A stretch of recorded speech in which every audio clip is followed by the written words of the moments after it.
लावण्य, yes दी। नंद किशोर, हम कह देते, अगर थोड़ा मन नहीं कर रहा है तो लवनिया को कुछ सिखाने की जरूरत नहीं है। इतनी बड़ी बेइज्जती के बाद हमारा तो यहाँ 1 मिनट रुकने को मन नहीं कर रहा है। बहुत देख लिया ये रायजादा को, बड़े आए रायजादा। हम जानते हैं बुआ जी, पर इस वक्त ये हमारे लिए एक नौकरी है, वो नौकरी जो हमें जरूरी पैसे दे रही है, और ये नौकरी हमसे जो भी मांग करेगी हम करेंगे।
लावण्या जी आइए ना।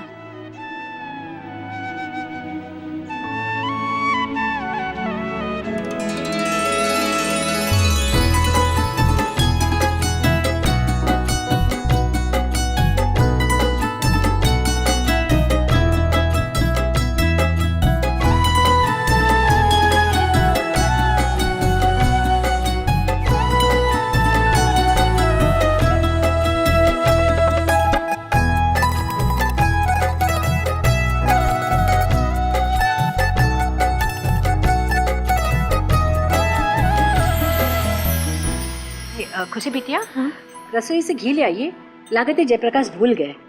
जी नानी। लावण्या जी आप जरा मुकुट लगा दीजिए।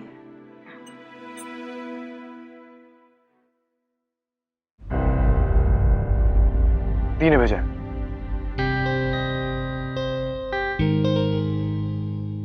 अरे आपके हाथ पे तो घी लग गया, इसका मतलब बाल गोपाल ने इशारा दिया है। मेरा सूट खराब कर दिया। रुकिए ना, देखिए ना अंजलि जी, उनके हाथ पे घी लग गया। कितना अच्छा शगुन है, इन्हें आरती के लिए रुकने को कहिए ना। छोटे, खुशी जी बिल्कुल सही कह रही है, रुक जाओ ना। दी आप जानती हैं मैं ये सब नहीं मानता। पर उस दिन तीज वाले दिन मंदिर। रुक जाओ ना। दी उस दिन मंदिर में आपने जिद की थी, इसलिए मैं आरती के लिए आ गया था। ये हमारा घर है, यहाँ मैं जो चाहे कर सकता हूँ। अंजलि बिटिया इधर आइए तो। जी नानी आई।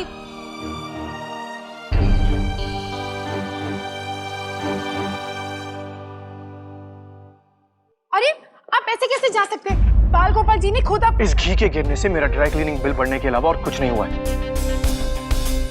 मैं उस मूर्ति और उसके इशारों में विश्वास नहीं करता। और इस बात के लिए अगर तुम्हारे बाल गोपाल आसमान खोलकर मुझ पर बिजली गिराना चाहे ना, तो मैं इंतजार करूंगा।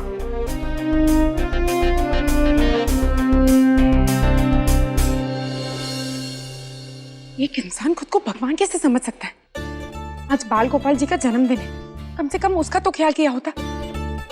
इतनी बेरुखी से बात की। इस बेरुखी के लिए हम उस लॉर्ड गवर्नर को इतनी आसानी से जाने नहीं देंगे।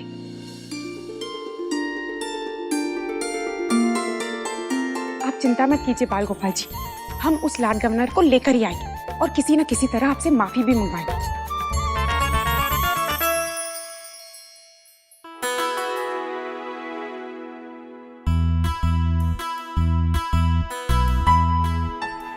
नानी जी, ये लीजिए। अंजलि बिटिया चलिए हमारे साथ, आइए। गॉड, कोई तो ऐसा काम करो जिससे गब्बर खुश हो जाए। कभी तो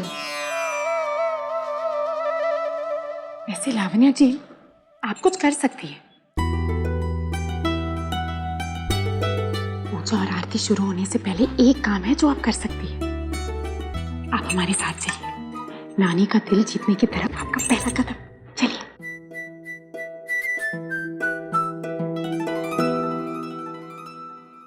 पता नहीं सबको ऐसा क्यों लगता है कि मुझे साड़ी पहनने नहीं आती। लो, हो गया।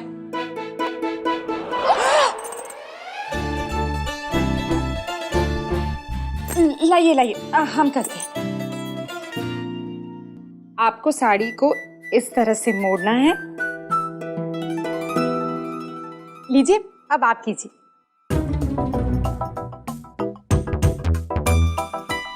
ऐसे नहीं लावण्या जी, मुझसे नहीं होगा, तुम्हें सिखाना नहीं आता। लावण्या जी एक बार सुनिए तो सही, हम कोशिश करेंगे तो हो जाएगा। ये कोई स्कूल नहीं है और ना तो मेरी टीचर। अगर तुम मुझे सिखा नहीं सकती तो ये जॉब छोड़ सकती हो। हमने ऐसा तो नहीं कहा। आप हमसे इस तरह से क्यों बात कर रही है? क्योंकि मुझे किसी चमकीली से एटीट्यूड नहीं लेना, ओके? आप गलत समझ रही है लावण्या जी। देखिए, आज जन्माष्टमी है और नानी को खुश करने के लिए इससे अच्छा मौका आपको मिलेगा नहीं। अगर आप इसी तरह हम पे ध्यान देती रही तो ये मौका आपके हाथ से निकल जाएगा।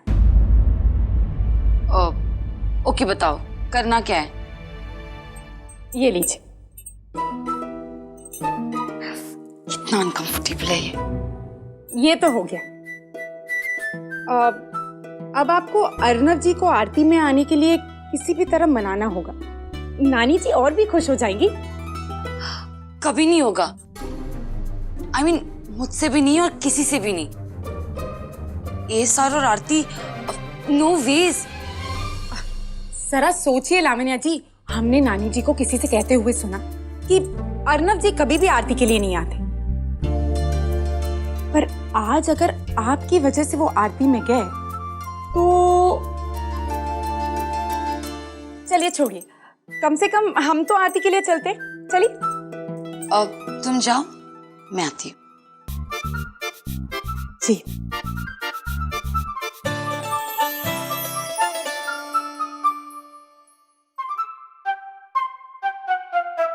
लावण्या, मैंने कहा ना मुझे नीचे नहीं आना है।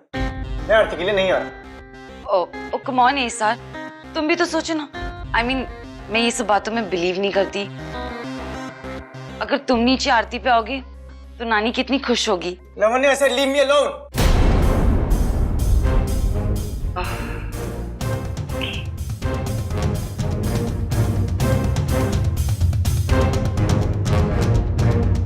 खुशी बिटिया, ये मिस कश्यप गायब कहाँ हुई गई?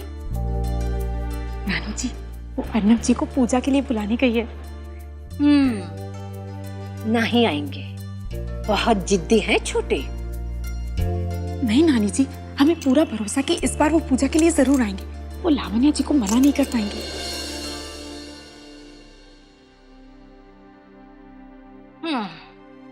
आप सोचते रही कि ई छोटे को लेकर आएंगे, वो भी तब जब अंजलि बिटिया नाकामयाब रही। चमकीली, कितना बकवास आइडिया था। एसार भी नहीं माने और नानी भी नाराज हो गई।